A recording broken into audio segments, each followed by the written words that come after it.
en la nube.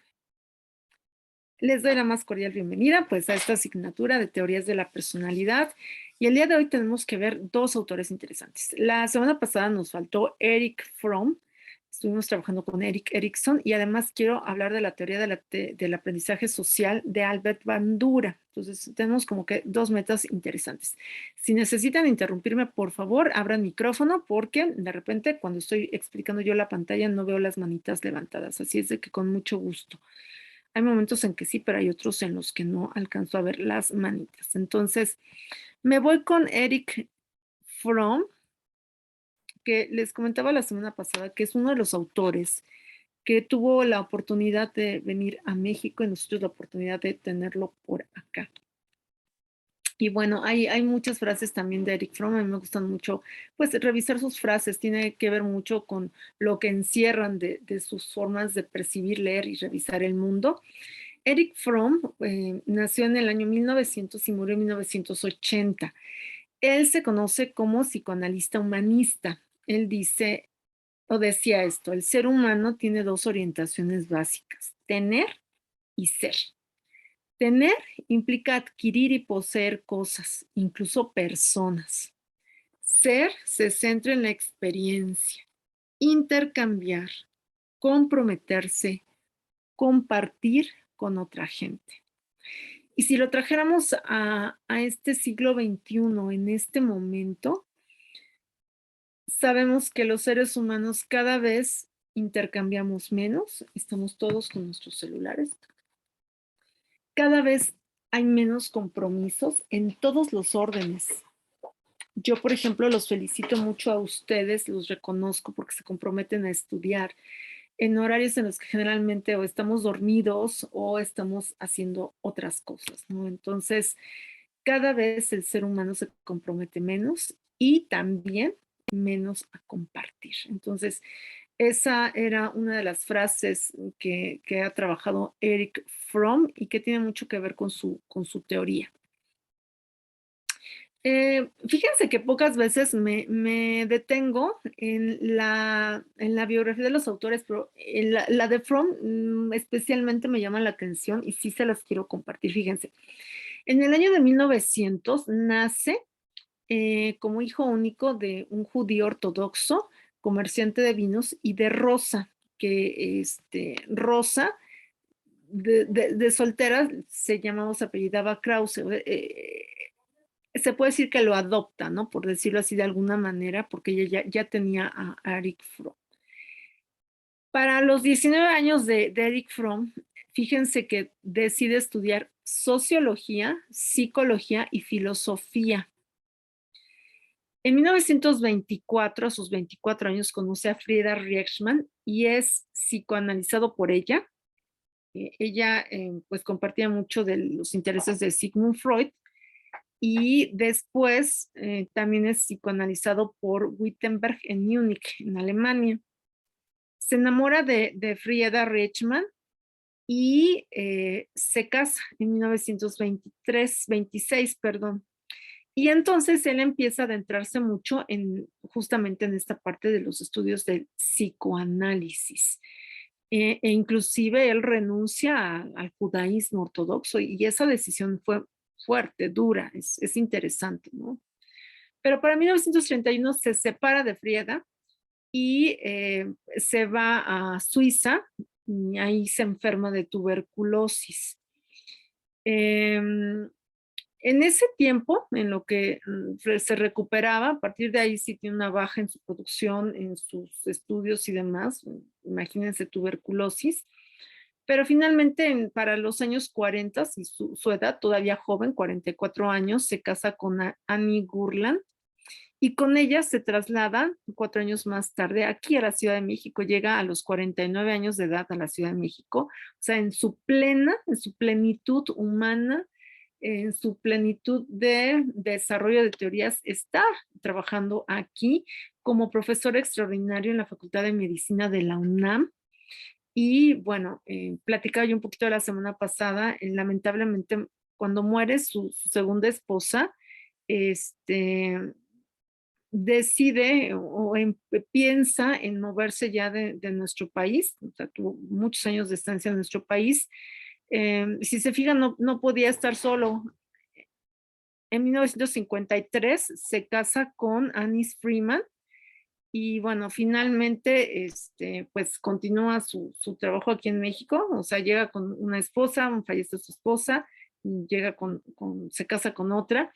Y para los años 60, están teniendo él esa edad, 63 años, inaugura el Instituto Mexicano de Psicoanálisis, pero para la década de los finales de los 60, en 1967, ya termina todos sus compromisos en nuestro país y se va de México, sufre un infarto justo al año de haberse ido de México y se retira de todas las actividades. Sí tiene producciones, ya no da conferencias, ya no asiste a congresos, pero sigue escribiendo y muere en 1980, justo a la edad de 80 años. Con todo este trayecto de vida que repasamos de Erich Fromm, pues podemos entender algunas de sus teorías. Él hablaba mucho o referenciaba respecto a la personalidad en aspectos tanto físicos, psíquicos y sociales. Él, por ejemplo, decía que el carácter podía tener como dos grandes ámbitos, el no productivo y el productivo. En el caso del no productivo, lo ubicaba en características específicas, por ejemplo, receptivo, sobre todo al nacer, y lo podíamos comparar un poquito con ciertas etapas de Sigmund Freud, y él le llamó así, pues era psicoanalista finalmente, la etapa oral receptiva. eh, el carácter explotador lo unía con una etapa sádico oral, el retentivo lo ubicaba como sádico anal, el mercantil como hombre sin rostro y el necrofílico como amor al cadáver, a la muerte, a lo pasado. Y el carácter productivo pues lo señalaba como el momento más pleno de la persona, que era el tiempo de trabajo, ¿no? Productivo. Y él decía que el ser humano presentaba dos síndromes, el de la decadencia y el de crecimiento. El de la decadencia decía que el sujeto tenía la persona tenía cierto gusto por destruir, ¿no? El gusto por la destrucción. Y en cambio, el síndrome de crecimiento, pues la producción, ¿no? Por un lado, la decadencia o el gusto por la destrucción, pues lo llevaba a hablar de un amor a la muerte, del narcisismo maligno y de la fijación incestuosa. En cambio, el otro extremo, productivo, era amor a la vida, al amor al hombre y a la independencia, ¿no? Y todo esto iba generando, creando la personalidad del ser humano. Cuando se enfocaba en la parte positiva, en esta de la productividad, menciona Erich Fromm que la productividad él la llama a la capacidad del ser humano para utilizar todas sus fuerzas y potencialidades eh, sin estar enmascaradas, naturales, y que implicaba una forma de reaccionar hacia el mundo y hacia sí mismo con todo lo que el ser humano tenía. Y sobre todo, pues hablaba que su mayor poder era el de la razón y el del amor para comprender al mundo tanto mental como emocional. Eh, Parte de esta idea del amor, porque el amor tenía como cuatro aristas para Erich Fromm.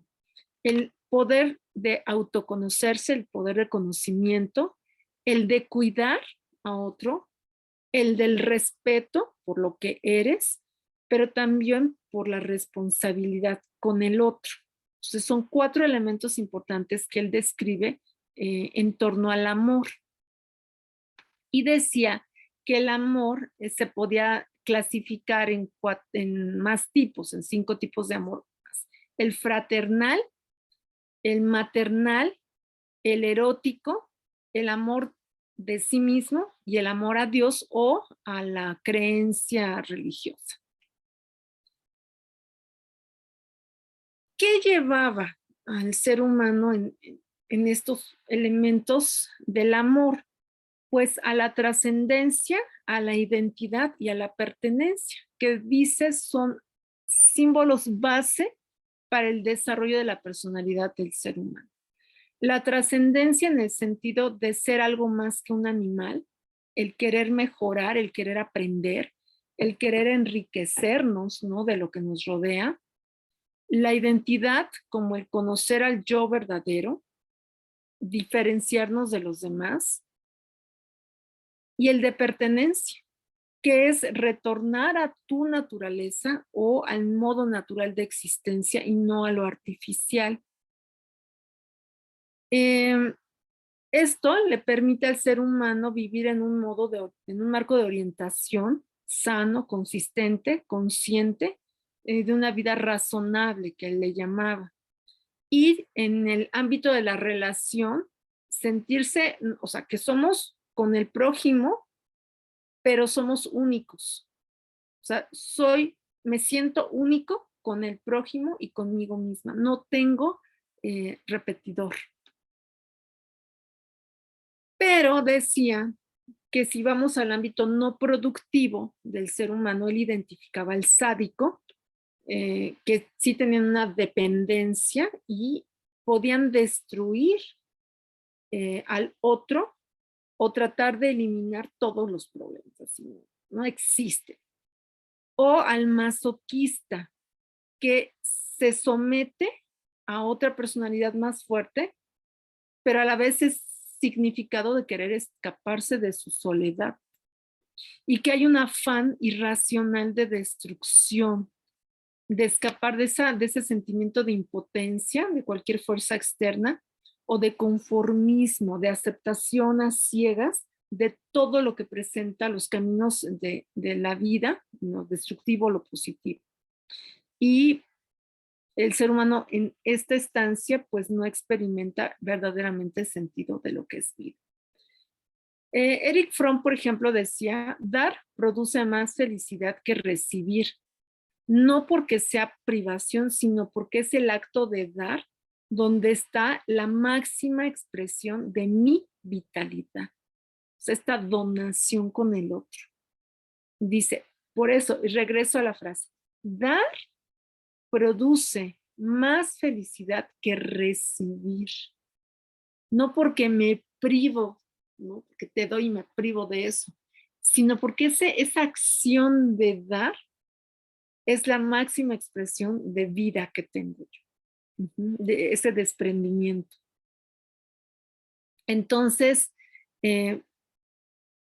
claro, él habla de que existen pues diferentes formas de pues orientar esta gran dicotomía que tiene el ser humano, que es esta, de irnos hacia el área de la decadencia como tal.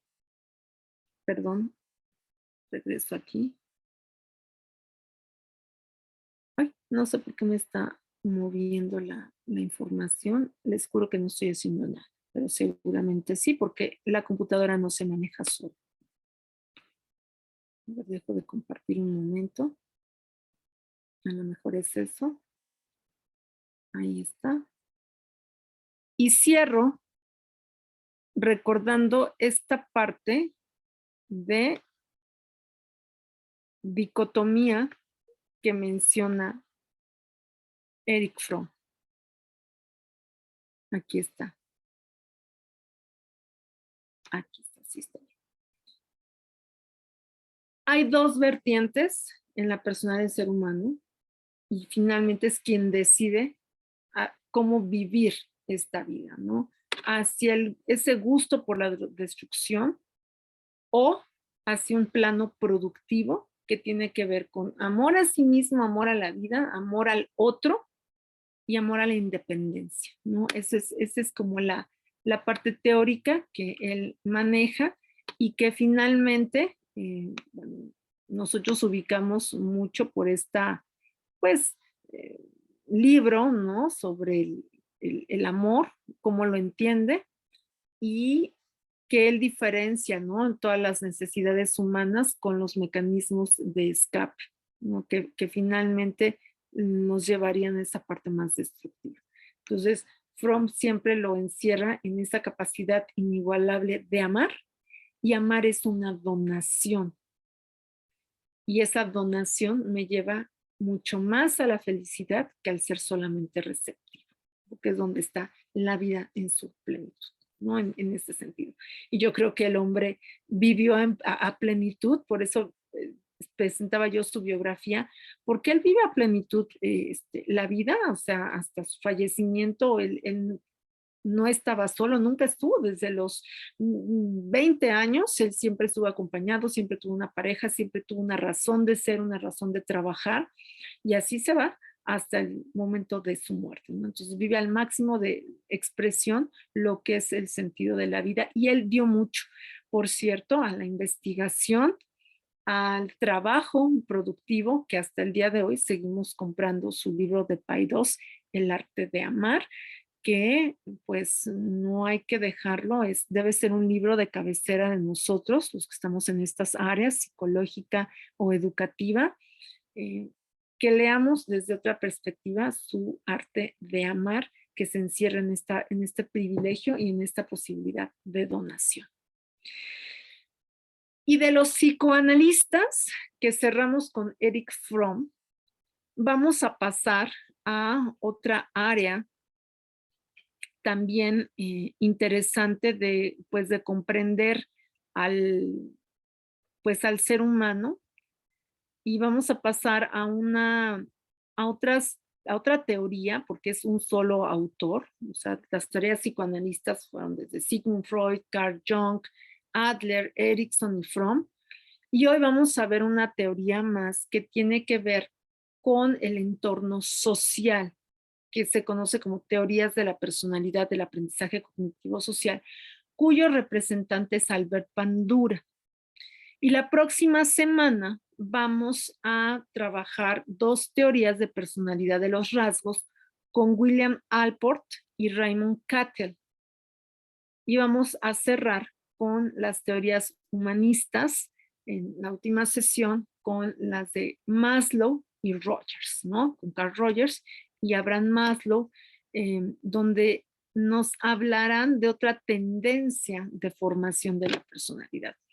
Y el día de hoy, como les decía, voy a continuar con la cognitiva social de Albert Bandura. Entonces voy a cerrar mi presentación de los ERIC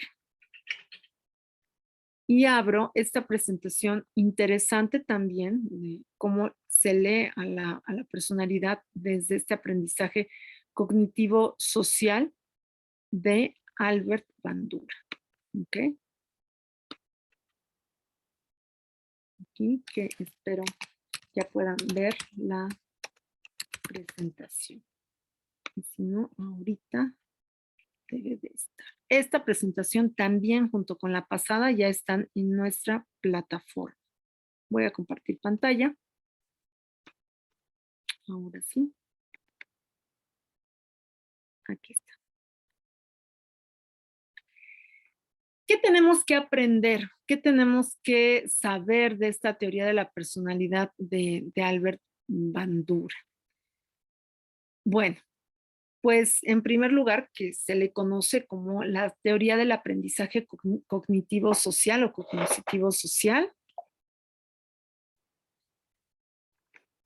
Y él habla especialmente y pone atención en un aspecto que le denomina reforzamiento social. Él dice que el ser humano y su personalidad tienen mucho que ver con esta parte de el reforzamiento de la sociedad. Menciona que este reforzamiento social está constituido, fíjense bien, por elogios verbales, atención, contacto físico, palmaditas, caricias, aprobación, expresiones faciales, sonrisa, contacto visual, movimientos afirmativos con la cabeza, guiños, tendemos mucho a cerrar el ojo, que tiene la ventaja de ser fáciles de administrar y de no interrumpir una conducta reforzada. Les quiero decir que en el ámbito que estoy trabajando en este momento como directora de un preescolar, pues tengo un equipo de trabajo, ¿no? Base por lo menos 8 personas. Y recuerdo mucho el año pasado cuando me incluyo, me incluyen, me contratan, ¿no? En esta parte de la sección de preescolar con este nuevo equipo, pues que realmente nos conocimos a distancia en la pandemia y el año pasado que fue como dual, ¿no? Una parte presencial, otra parte a distancia. Una de las maestras me decía que no quería trabajar ya en preescolar, que la verdad no se había identificado conmigo, que ella no podía olvidar a la directora pasada porque la consideraba su mentora, así, términos textuales. Y yo le dije, bueno, las puertas están abiertas, yo considero que eres una persona que debería de estar aquí. Si encuentras en esta misma institución en otra área, adelante. Y si no, pues te digo, o sea, las puertas están abiertas. O sea, el problema no era que yo no quisiera tenerla o que ella no quisiera estar, simplemente decía que tenía un vínculo muy especial con la directora anterior, que incluso le hacía llamar su mentora. Y antes de esa situación, pues nuestras juntas eran así como estamos trabajando ahorita, ¿no? A distancia, a través de la computadora. Y me llamó mucho la atención que ella mencionara que no sentía esta cercanía. Y ya cuando tuvimos la oportunidad de estar trabajando algunas reuniones allá en presencial, hace un año justo, ella mencionaba que no se sentía conmigo como segura o integrada, fíjense, que porque yo no la veía a los ojos cuando estábamos en las juntas, que yo no tenía contacto visual con ella. Y ahora, meses después, pues les quiero decir que cuando estoy en una reunión, pues siempre voy viendo, mirando a los ojos a uno, otro, o sea, no me fijo, mi mirada no está fija en una sola persona, pues porque yo no necesito como esa aprobación. Cuando uno empieza a estar en estos ámbitos frente a grupo, sobre todo muy al principio, a veces te dicen o te recomiendan, pues ubica a una persona y ahí vas a sentir esa conexión y vas a sentir seguridad al estar al frente de un grupo grande, ¿no? Entonces como que vas buscando a las aprobaciones y vas como que eh, identificando y eso te permite tener seguridad frente al grupo. Pues yo ya pasé hace muchos años ese sentimiento, esa sensación, y pues la verdad es que sí veo a todos, ¿no? No me ubico con una sola persona. Y pues a distancia era difícil, ¿no? Estas palmaditas, ese contacto físico, obviamente no. Eran las palmaditas de otro tipo, carita feliz, palomita, ¿no? En la pantalla. Eh, y hoy, les digo, un año después, me informan, no entiendo, que era muy reforzada por la otra directora, o sea, a veces me dicen, no, es que estaba sentada ahí y le decía, muy bien, qué bueno que lo hiciste, eres nuestra líder de esto, qué bien te salió. Pues obviamente en el aspecto en donde yo voy conociendo al equipo, pues no tengo no tenía ninguna referencia específica, ¿no? Y me queda claro que para esta colaboradora el reforzamiento social tuvo que ver con muchas decisiones que tomó. El, lo importante es que esta parte del reforzamiento, y que Albert Bandura también menciona, que se extiende hacia el autorreforzamiento, tiene que ver con los premios, con las premiaciones que nos damos cuando conseguimos metas. Y que hay seres humanos, hay sujetos que sí requieren y viven de este reforzamiento social. Imagínense, ¿no? Qué difícil, ¿no? Esta parte de que si no recibes una caricia, un contacto visual, una afirmación de cabeza, o esto, yo veo que le hacen así, ¿no? Está bien, eh, lo que le implica a la persona, según Albert Bandura.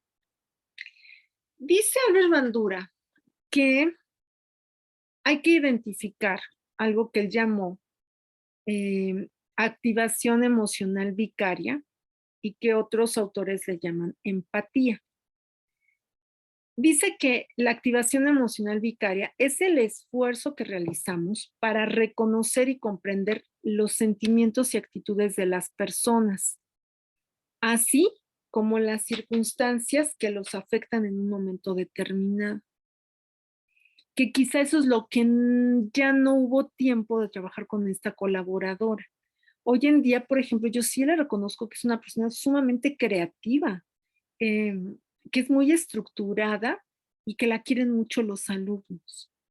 Pero ya no me dio tiempo de decirle, o sea, a lo mejor ella lo requería hace un año cuando yo no la conocía todavía. Y qué tiene que ver con esto que se llama activación emocional vicaria, Em, que es muy importante reconocer en las personas eh, sus sentimientos, sus actitudes y cómo las afectan. Y en este periodo pandémico y pospandémico, fuimos afectados muchos en la parte emocional. Tengo familias fracturadas que si no ha vivido la pandemia seguramente seguirían juntas, por ejemplo. Entonces, ¿qué es el aprendizaje o perdón, el reforzamiento vicario que menciona Albert Bandura? Dice así, si se observa que alguien que hace algo recibe un reforzamiento, es más probable que el sujeto que observa esta escena haga lo mismo, pero es menos probable que repita su acción si ve que se le castiga por hacerlo. ¿Qué ocurre? Lo que ocurre aquí es que el proceso de ensayo y error del condicionamiento instrumental se produce de manera indirecta.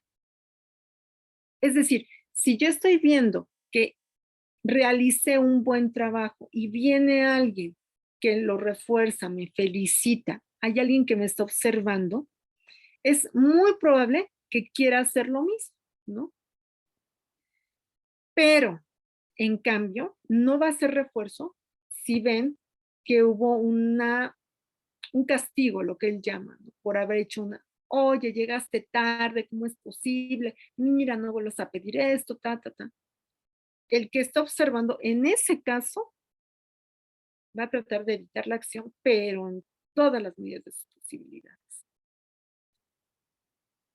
Y es más posible que la evite por haber observado esa parte de castigo a repetirla en un reforzamiento que Skinner llamaría positivo. Vamos a poner un ejemplo. Si una persona acaba de pasar por un divorcio muy desagradable y que ahora presenta una reacción emocional negativa, por ejemplo, ira, ansiedad, ante la palabra divorcio, esta persona podría generalizar su reacción emocional a palabras semánticamente relacionadas como corte familiar, conciliación, pensión alimenticia y ruptura. Eso es lo que se conoce como generalización semántica. A lo mejor no está diciendo divorcio, pero escucho pensión alimenticia y ya, o sea, me pongo en alerta. Conciliación, yo no lo tuve, ansiedad, miedo, enojo. Y si escucho ruptura, también. Entonces, esta persona que acaba de pasar por esa situación puede generalizar sus reacciones emocionales simplemente en términos de la semántica. ¿Qué nos dice Albert Bandura al respecto? Bueno, Albert Bandura nos dice que todo se debe a las expectativas.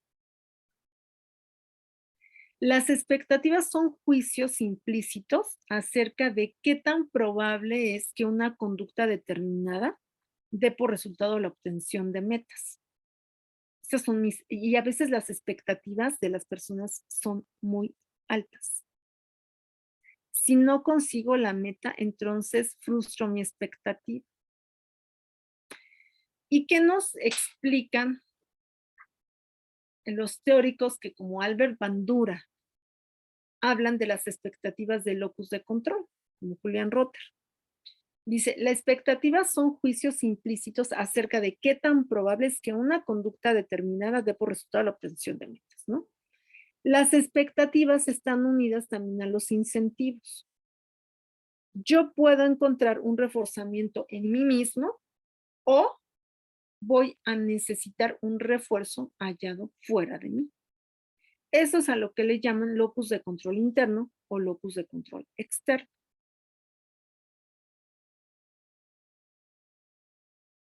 Según Albert Bandura, es la confianza que asiste al individuo de su habilidad y de su competencia para lograr una meta o para solucionar un problema.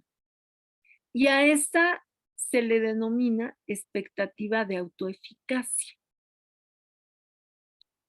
Pues, si yo tengo confianza, o sea, si en mí hay confianza, esa es una habilidad para lograr metas o solucionar problemas. ¿Sí? Yo confío en conseguirlo, yo confío en mi capacidad de retención de memoria.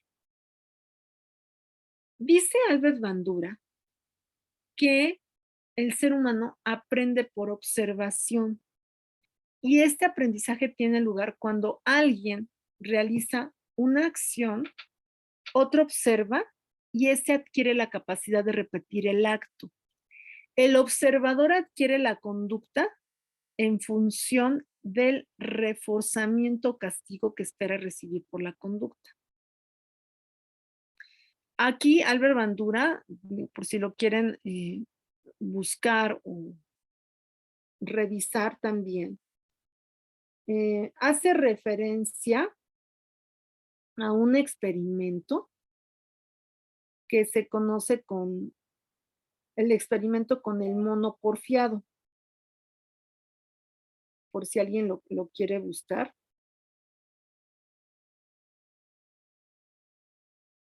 Y el adulto que le pegaba. No sé si han escuchado de este experimento. Al muñeco, o no es un mono, a ver, déjenme ver si se los puedo presentar, porque se los puedo platicar, pero es más fácil. Es un experimento con o sea, mono no de animal, o sea, un muñeco, ¿ok? A eso me refiero. Déjenme ponérselo y se conoce el mono, como el experimento del muñeco bobo. Permítanme un momento, voy a dejar de compartir pantalla y se los voy a colocar para que lo vean, es mucho más fácil. Es el experimento del muñeco bobo de Albert Bandura. Ahí está.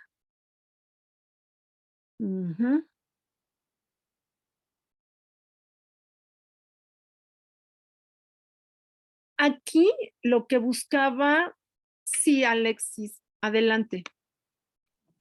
A final de cuentas, el mono porfiado pues era como una silueta, ahora sí que como si fuera un saco de box, pero Así es. se regresaba al momento de impactar con la figura esta, ¿no? Bueno, yo lo busqué y pues prácticamente es como si fuera un De box, ¿no? inflable. Exacto. Y Sí. el experimento que dice Bandura, que es muy conocido por el experimento del muñeco bobo, es que se dice que si exponíamos, por ejemplo, a los niños a este ejercicio, los hacía más violentos. Este ejercicio, y ahorita se los voy a presentar, que los volvía más, a ver si busco las imágenes. Aquí está. Voy a presentar pantalla. La reacción finalmente es de agresión. Aquí está.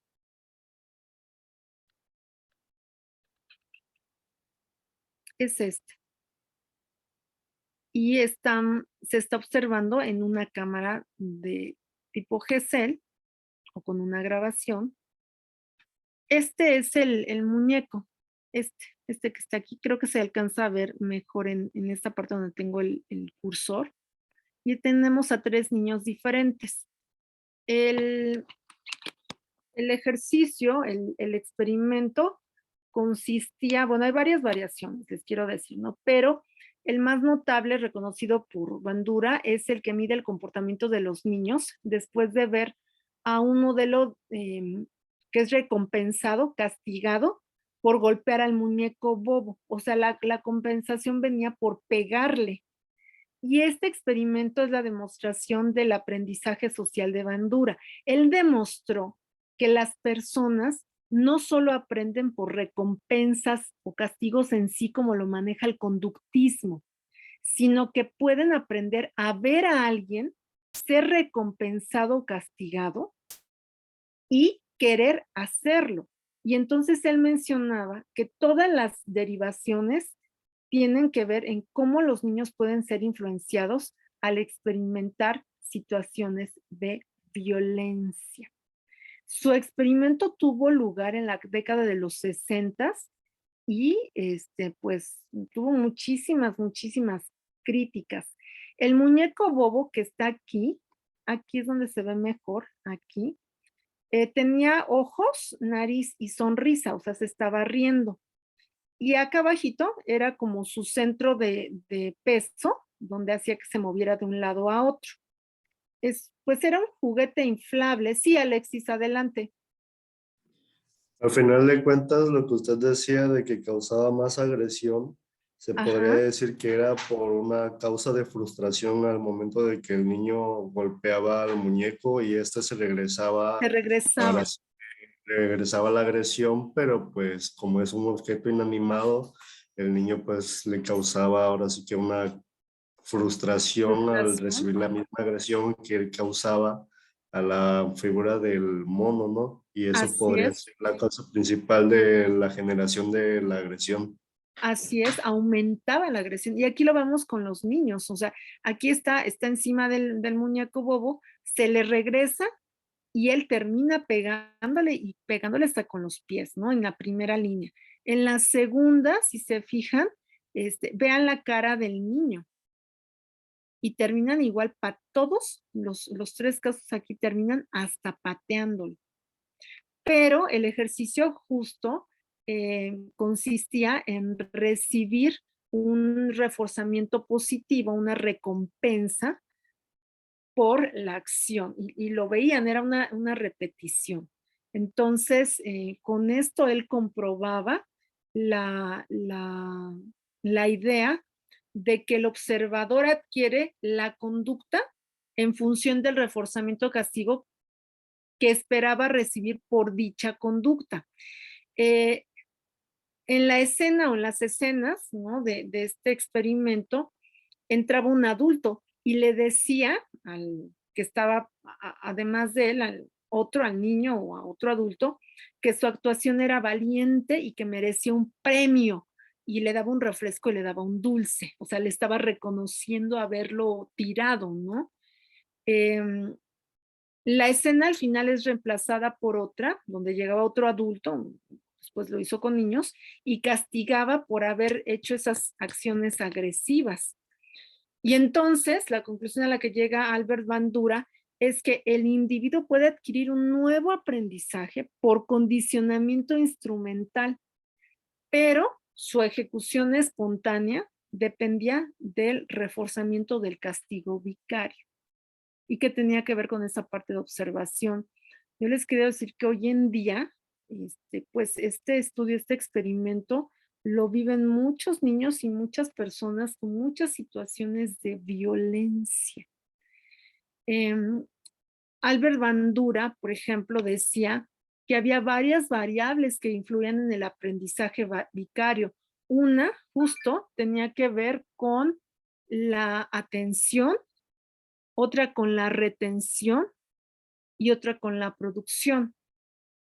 La atención, porque lo que él observaba pudiera ser un modelo atractivo, poderoso, cómo era la conducta, ¿no? Atender a la conducta si era clara, simple, y si el observador estaba motivado o capacitado para atender, porque si tenía alguna situación de falta de atención o de foco de atención, la respuesta no iba a ser similar. Y la parte de retención, porque tenía que ver con la imaginación, con el lenguaje y con la memoria a corto plazo para tenerlo presente, ¿no? De tenerlo muy vivo. Y la producción por el tipo de respuesta que iba a obtenerse. Ujú.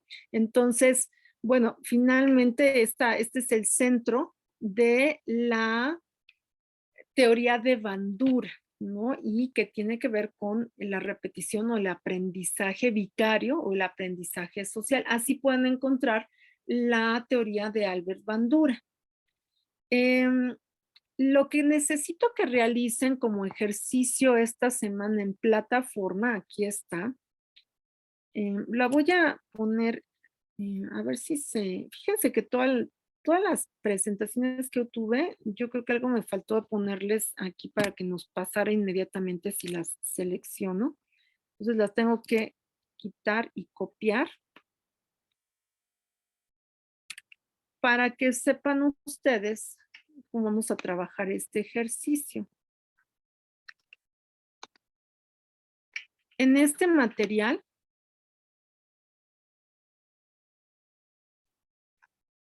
van a encontrar 5 prácticas para impulsar el aprendizaje social y tiene que ver justo con esta teoría de Albert Bandura, ¿no? Y de Julian Rotter, que fueron los más representativos.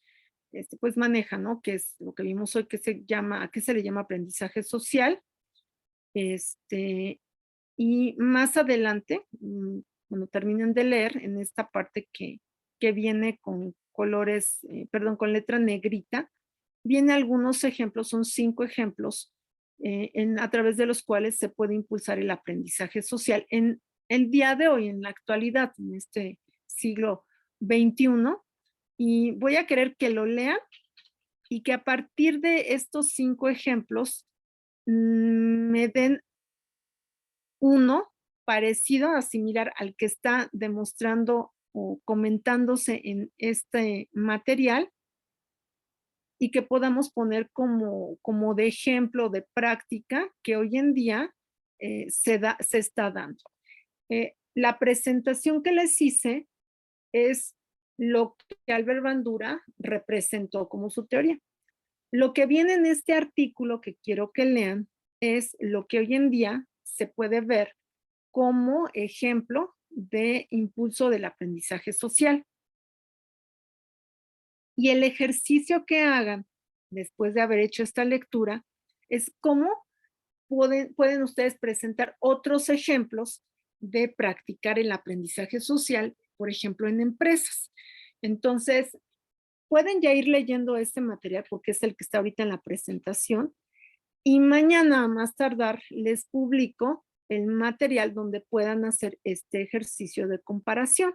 Es muy sencillo, nada más lean las 5 propuestas que se hacen en esta lectura para que ustedes puedan colocar a la par otros 5 ejemplos actuales de cómo se hace el aprendizaje social. Eso es lo que vamos a trabajar como ejercicio y la lectura ya la pueden tener a partir de este momento en la plataforma. Ya la subí anoche y vi que se puede abrir mi presentación y de ahí pueden hacer la revisión de este material en lo que yo subo el formato de actividad. Eso sería para esta semana en el caso de teorías de la personalidad.